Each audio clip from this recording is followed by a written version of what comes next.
We saw what happened to Southern Methodist when they got the death penalty for a Yep. year. And look at their program now. Like, we barely hear about them in college football news, and they were a powerhouse back then. And do you see Penn State going down that similar road? I don't think so. I think that was a unique situation with SMU. It took a quarter of a century. It took exactly 25 years before SMU even made a return to the postseason. And think about that, 25 years just to get back to a bowl game.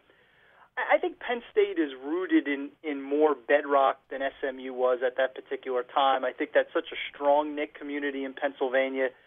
It's going to take a while, but when the dust finally settles, when they're able to really survey where that program is, and that might, again, be 5 or 6 years from now, I do think you'll see them build back up toward the prominence that they've had in the past because, kids in Pennsylvania, kids in New Jersey where I'm located, kids in Ohio, there still is that desire to be a Penn State football player.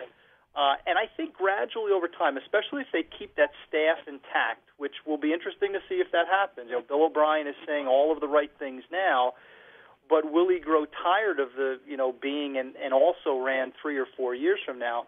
But if they could keep things intact, I do think that, there will be life after this for Penn State, but I think it's going to take a lot of time to get to that point. Yeah, and I think with 4 years, you might see, the culture change a little bit. You might Yes. see them become, a little bit more competitive. I don't think they're going to be like a top 5 team after that, but they still might be competitive. I agree with that. But we'll get you on this, just kind of shine a different light on something else. What do you think about the upcoming class this year? Who is your Heisman favorite coming up? Well, I mean, it's kind of predictable. I don't like becoming exotic just for the sake of being different. I think it's very fair to suggest that Matt Barkley is the favorite, and I would be very surprised if he's not in that short list of candidates. And obviously we're talking about the USC quarterback.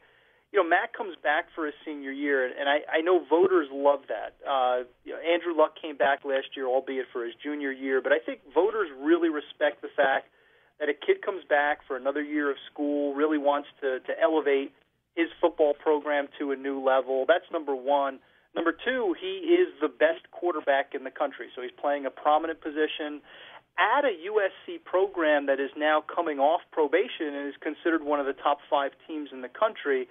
And, oh, by the way, he's got a combination of receivers in Robert Woods and Marquise Lee, which is the best 1-2 punch in the entire country. So the numbers are going to be there.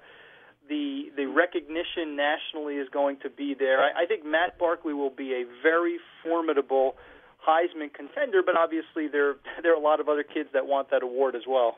Yeah, true. I agree with you. I think Matt Barkley's the favorite. I can't look at anybody else that's on the list right now, the short list, and give them the nod over Matt Barkley. He's got a lot of weapons as well, and he's coming back for his senior year. That's going to look really good on his resume. But do you think he's going to fall into that trap of a guy who could have gone to the NFL, made a lot of money, now he's going back for his senior year? Do you think that might hurt him in the long run? I really don't think so. I think the only way that that could happen, in my opinion, is if there's an injury, and that's something we just never can predict. Obviously, if a kid in his senior year gets hurt, suffers an ACL tear or something like that, then obviously we go back and we look, and hindsight says he should have left after his junior season. But anything short of an injury, he's got a good offensive line in front of him, should be well protected. And again, I would expect to see numbers in the neighborhood of 40 touchdown passes, probably somewhere south of 10 interceptions. And he's such a good quarterback. He's such a good kid. He's one of the hardest workers on that team. Really kind of built on a strong faith. He's a good kid. He's the kind of kid you would want running your program. He's the kind of kid you'd want your daughter to marry, to be quite honest with you. I like Matt Barkley personally, so I don't think there's any chance. I equate him, Colin, to Andrew Luck in many ways from a personality standpoint. They're really good kids. They're really hardworking. They're very well respected by their teammates. So I see this being a big positive for Matt Barkley. And, again, hopefully he stays healthy for the entire season. Yeah, that'll be the big question. It's always a matter of health. And, he could be gone in a blink of an eye. You never know. Right. But I think he'll be fine. I like his weapons that he has there at USC. And I like USC coming off probation, having that chip on their shoulder going forward and really challenging people. Maybe getting into the national title picture, maybe. Yeah.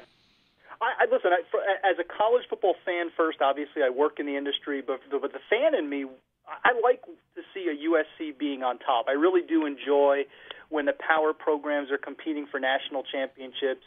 USC is one of those programs. And if you look ahead to January, I mean, what would be better than the Trojans playing an SEC champion, whoever that may be, in Alabama and LSU and Arkansas and Georgia? That would be an ideal matchup for college football fans across the country. And I agree with you wholeheartedly. Chip on their shoulder, a lot to prove. A lot of these kids have endured, 2 seasons without a bowl game, reduction in scholarships. A lot of these kids have put up with a lot to get to this point. So I think they'll be very hungry. If you want to knock USC on one thing right now, because of that reduction of scholarships over the last couple of years, they don't have a lot of depth. And just yesterday, they lose one of their starting defensive ends, Devin Kennard, very talented player, to a torn pectoral muscle. So, as the season wears on, they're not going to have as much depth as an Oregon or a Washington or even a crosstown team like UCLA. So that's something to keep an eye on as the season progresses. Yeah, no doubt. Well, Rich, thanks for joining us. I really appreciate the time. I'll let you go on that. But follow Rich. He's a writer for College Football News. You can also follow him at Twitter at Rich Cirminiello. Anyway, thanks for joining me. We'd like to have you on soon again. I would love to have on. I appreciate you inviting me on, Colin. All right, Rich, have a good day. So there you have it. There's the interview with Rich Cirminiello. We will for sure be having him on again to talk more college football as the season progresses. Great interview there. I was glad to do it. And thank you guys for listening. You guys could have been anywhere else, but you chose to be right here listening to the podcast. And I'll be trying to come out with an Olympic podcast and update you on all the latest surrounding London 2012. For more info, guys, like us on Facebook at The Good, The Bad, The Teskey. I hope you guys all have a great weekend. Cheers.